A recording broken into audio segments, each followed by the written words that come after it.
Hello everybody, it's Mike here at Game From Scratch, and today we are checking out AppGameKit Studio. Now what this is the successor to AppGameKit, which we'll cover in just a second. It's currently in beta development. If you purchase it in beta, you save a little bit of money and get early access to it. Now, to warn you, it is a beta, so you can run into some problems as it is being developed. It is slated to be shipped sometime around June.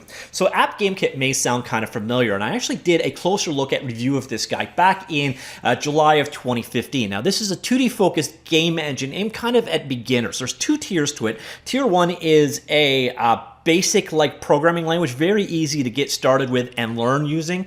And then on top of that, there's Tier 2, which is a C++ layer, which we're not going to cover today. Now what AppGameKit Studio is basically an evolution of that. Now one of the big problems that AppGameKit had when you compared it to its commercial peers, the likes of Construct2, Pixel Game Maker, or Game Maker Studio, is that it didn't have the same level of tooling they did. It was basically a framework with a simple editor built on top and the ability to deploy to a remote client. And that was kind of about it.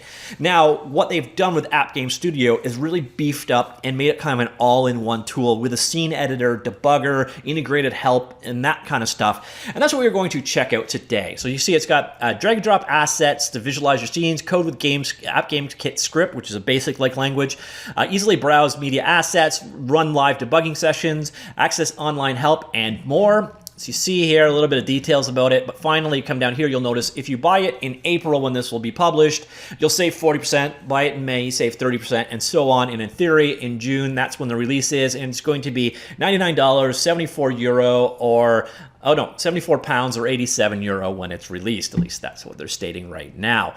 So what exactly is App Game Studio? Well, this is AppGameKit Studio right here. As you can see, you have an editing environment, you have a project manager over here, a scene manager, which is your scene graph of everything that's in this current scene, an asset browser. We can drill down here and see the assets that are available in our scene. When you select something over here, you obviously see a preview of it. And then of course, what you can do is drag and drop and instance things into your scene like so. So you finally have this full-blown editing environment, visual editing environment. Now it's under development. There are no layer support yet, which is a bit of a bummer. But what you can do is basically, as you're composing your scene, this is really just a code generator. So I'll switch here to script view, and you can see this is the code that is being created as we drag and drop things in here. So we just added a new demo sprite here. Let's see, that fifth sprite was just shown up. So demo sprite 5.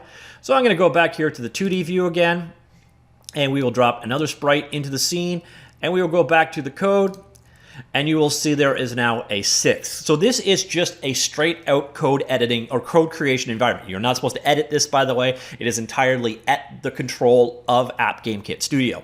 However, you can easily integrate it here. So we're going to see here is the main project I actually used. I just include in that scene file that will bring in all of the code I just declared there, and then all of those things will now be available. All you do then is inside of your game loop called demo_sync, a function created inside of this code here. And you will find demo sync, and this will do the updating of your game, and it will now run. Also at the same time, you can access every scene or sprite or object can be given an integer ID to identify. So here you see demo player sprite. I'm setting its position to move. Over here, we'll come back here, go back to the 2D view, like so. And you will see this is our guy right here. I gave it a unique variable name, and that enabled me to access and then handle these scene entities using code. It's a very straightforward and simple way to work. So you've got full tiling support on here. You've also got the ability to set the preview to various different devices you're used to. One of the very cool things about AppGameKit from before and now is it has a player that can be used to deploy your application on the fly. So you can run the AppGameKit player on your mobile device and then push it out over Wi-Fi and quickly iterate changes. You don't have to go through the APK generation process and then deploy it to your device and all that. You can literally push things out as you go. Another neat thing about this particular upgrade is there is now a full integrated debugger. So if I go back here to our code, you'll see I have a breakpoint set on this if. We can just click here on the tile, we can turn breakpoints on and off. And then debugging is as simple as going to build and then debug, it'll run the player, and then you see we hit our breakpoint. We come up here to the debugger window, and you've got the ability to add watch on variables. You can set it to continue, step over, stop, stop, break, and so on. So your traditional debugging commands are all there, which is very cool, good functionality there.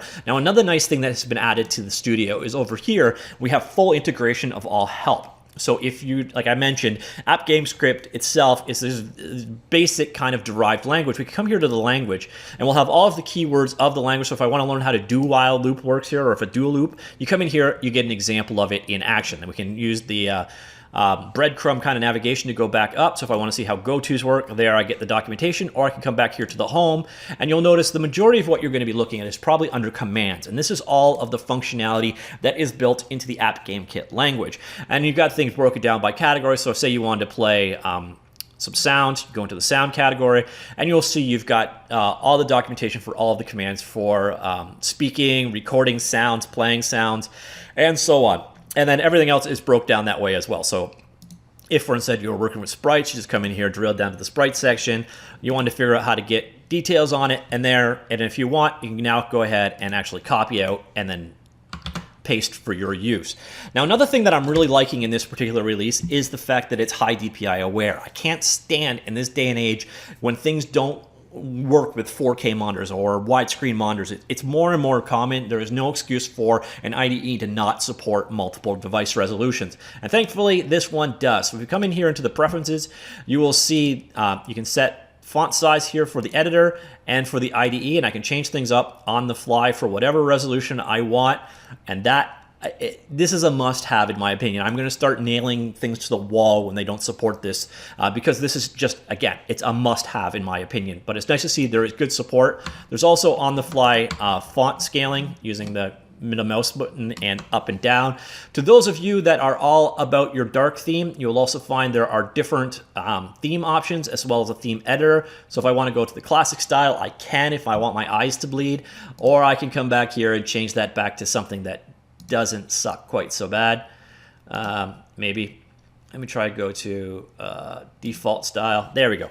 Back from reality. And you can also create your own color themes if that is your jam. You come on down here, you will see your media. These are all of the files that are currently in my scene.